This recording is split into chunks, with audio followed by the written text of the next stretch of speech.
श्री राम जय जय राम।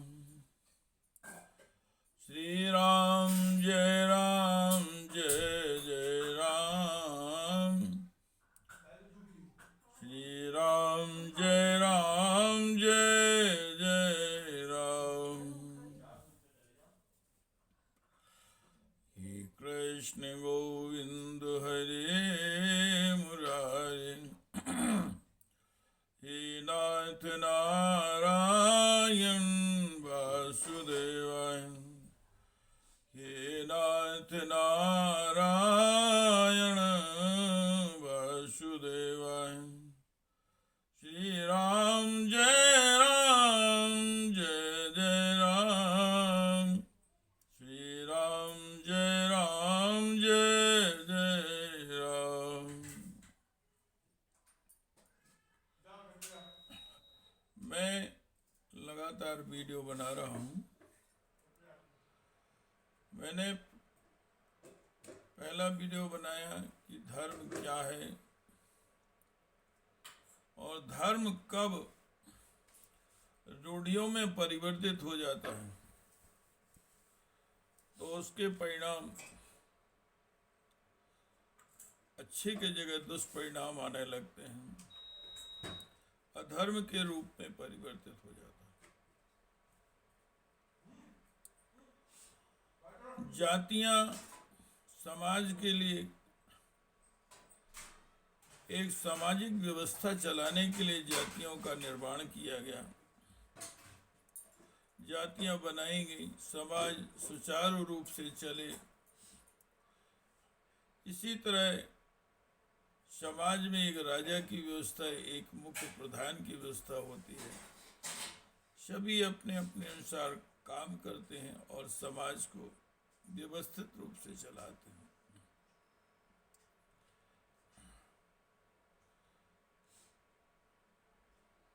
आज जाति समाज में एक अपमान का विषय बन गया है और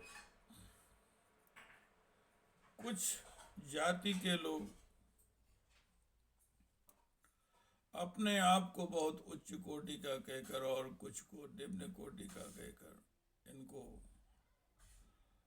ऊंचे और नीचे का पद निर्धारित किए गए हैं, जबकि ऐसा नहीं है। सभी बराबर हैं, सामान्य हैं। एक अच्छे नियमित समाज चलने के लिए जातियों का निर्माण है, किंतु कुछ लोगों ने इसका दुरुपयोग करके यहाँ तक कि अछूत की श्रेणी में रख दिया। जो तुम्हारी सेवा करते हैं उन्हीं को अछूत कर देते हो।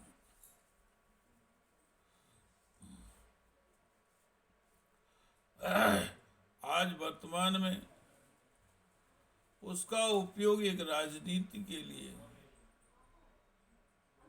पर्याय बन गया है, अपने लाभ का विषय बन गया। उनको जो सुविधाएं दे दी जाती हैं तो उनके ही कुछ वर्ग के लोग जो ऊपर बैठ चुके हैं, पहुंच चुके हैं, वो लाभ लेते हैं। छोटे जो हैं उनको वही जाति, वही निरादर, वही सारी चीजें उनको आज भी मिल रही हैं। उनको आगे बढ़ने का मौका भी नहीं मिलता।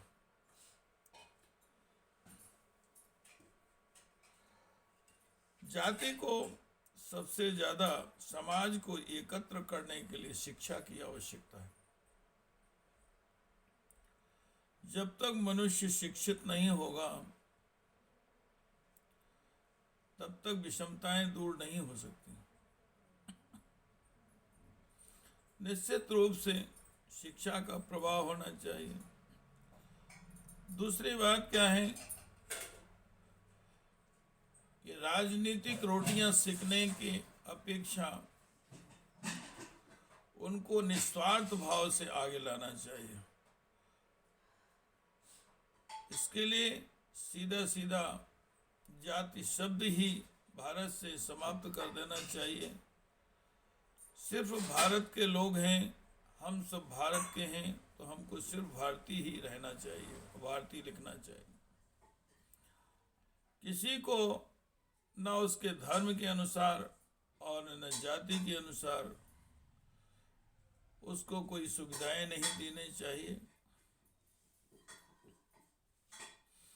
और जो देश के विरोध में जाति और धर्म की राजनीति करे उसे अपमानित करे। जो देश के विरोध में कुछ भी शब्दों का उच्चारण करे अथवा देश के विरोध में कार्य करे उसके ऊपर देशद्रोह का अपराध फाइल होना चाहिए और उसे देशद्रोह के कानून के अंतर्गत उसे सजा दे दी जानी चाहिए।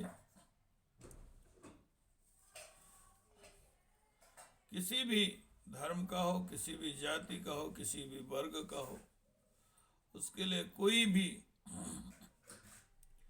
कोताही नहीं होना चाहिए और साक्ष्य एकत्रित करके उसके विरोध में प्रकरण कायम कर न्यायालय में प्रस्तुत करना चाहिए और उसे कठोर से कठोर दंड देना अति आवश्यक है। जाति शब्द हटने से पहले बात तो समाज में एक रूपता आ जाएगी। एक जाति विशेष के लोग एक जगह रह के एकत्रित रह के वो अपने जाति की पंचायत जातियों से एकत्र रह के अपराध दूसरी जातियों में रह नहीं पाते, उनके विरोध एक दूसरे के विरोध में षड्यंत्र रचते हैं। कोई अपराधी जातियां होती तो वो अपराध ही करना समझते हैं, कोई अवैध करते करते हैं, उनका समाज में एक अस्तित्व इस तरह का बना दिया जाता है।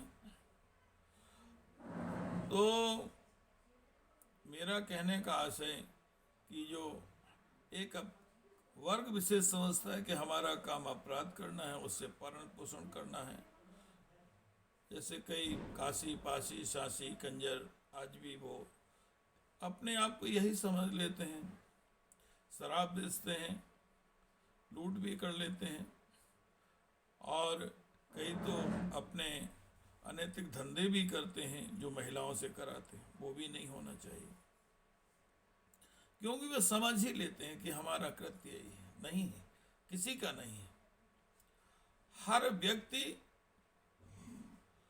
कोई भी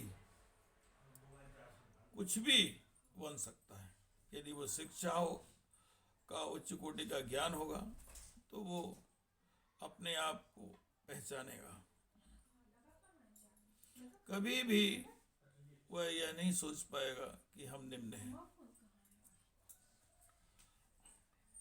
उसे अपने अधिकारों का ज्ञान होगा।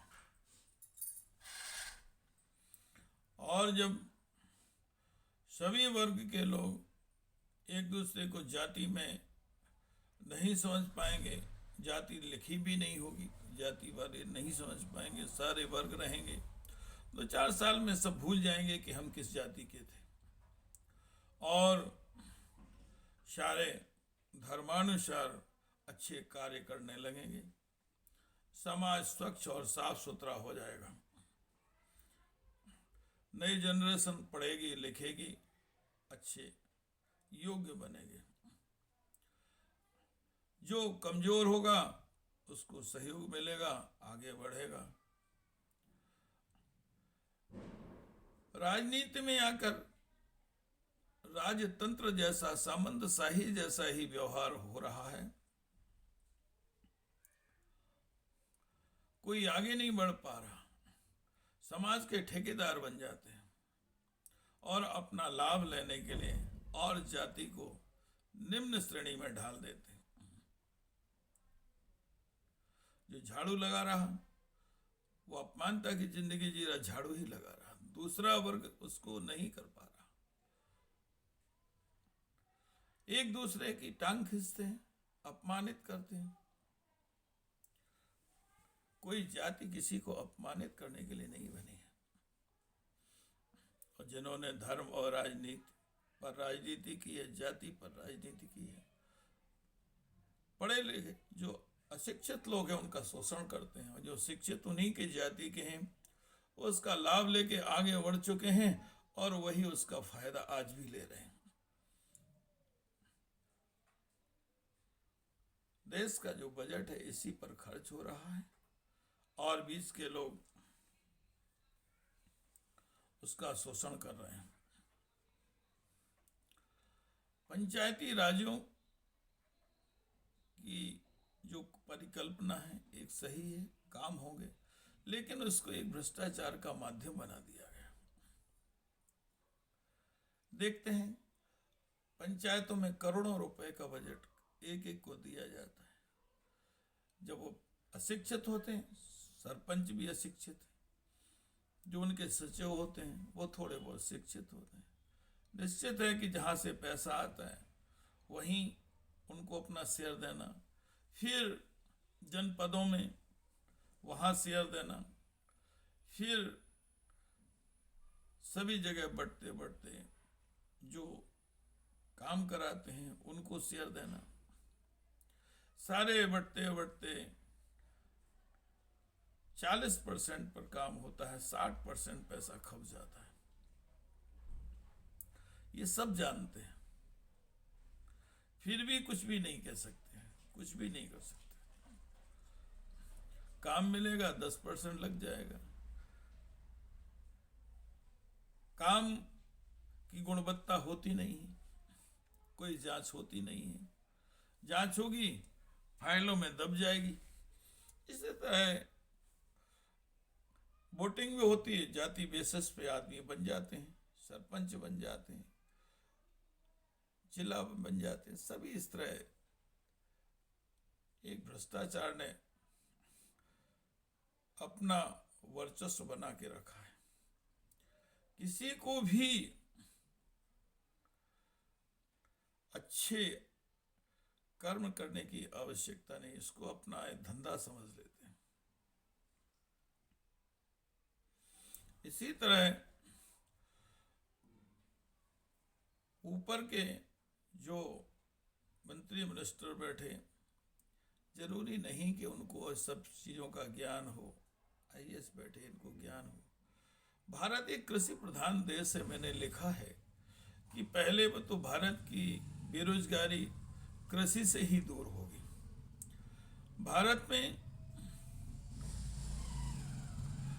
करोड़ों एकड़ जमीन पड़ी हुई है, जिसको समतलीकरण करा देना चाहिए, कृषि की योग्य बनाना चाहिए, पानी की व्यवस्था करना चाहिए, और सब किसानों को जिनके पास जमीन नहीं 3 एकड़ 5 एकड़ जितनी उचित हो उसको हर जिले में उनको देना चाहिए और उनको सुविधाएं देना चाहिए। 3 एकड़ 5 एकड़ जो जमीन हम देते हैं, चाहे तो उस पर रॉयल्टी भी ले सकते हैं, 20,000 पर ईयर के हिसाब से किसान को देना कोई दिक्कत की बात नहीं, क्योंकि उसको सर्व सुविधा युक्त जमीन दी जाती है। इस तरह हमारे किसान बेरोजगारी की श्रेणी से दूर हो जाएंगे, देश की जीडीपी बढ़ेगी, हम चाहेंगे खेती होगी, पेड़ लगाएंगे, जानवर पालेंगे, गाय भैंस पालेंगे, दूध घी की व्यवस्था होगी, सब कुछ उत्पन्न हो जाएगा। जब हमारी सारी चीजें उत्पन्न हो जाएंगी तो हमको बाहर से किसी का मुंह नहीं ताकना पड़ेगा।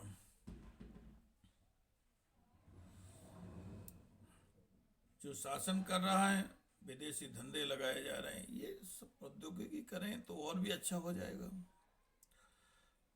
मैंने लिखा है कि भारत की सीमा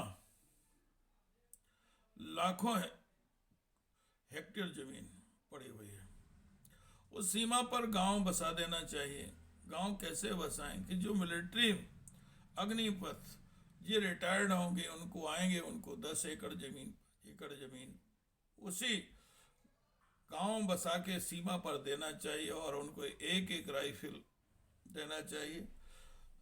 इससे हमारी सीमा की सुरक्षा भी होगी। ट्रेंड व्यक्ति होंगे, उनको जीविकोपार्जन के लिए खेती की सारी सुविधाएं उपलब्ध हों, गांव के गांव होंगे।